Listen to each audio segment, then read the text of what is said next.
હો જુઓ, આ રોંગ સાઈડમાં ખાનગી કંપનીના વાહનો છે એ આવી રહેલ છે. જુઓ,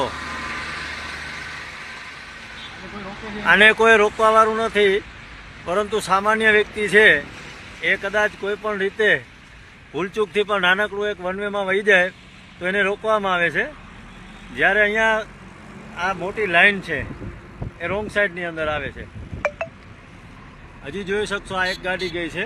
હજી તો અકસ્માત થાય તો આની જવાબદારી કોની છે?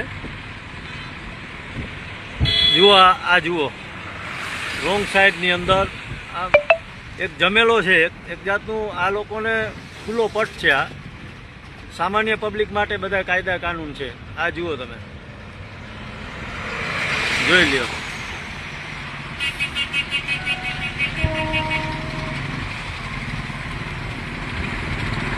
આખો રોડ બંધ કરી દીધો છે.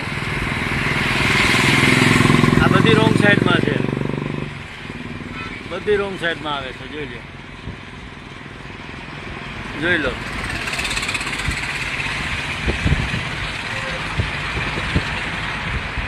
એટલે ભાઈ, આ ખાલી દ્વારકા જિલ્લો આપણે કેવા પૂરતો આપણો રહ્યો છે, પણ ખરેખર હવે આ કંપનીઓનો થઈ ચૂક્યો છે. અહીંયા જે કંપનીઓ ધારશે એ થશે એવું આ જોયા પછી સ્પષ્ટ લાગે છે.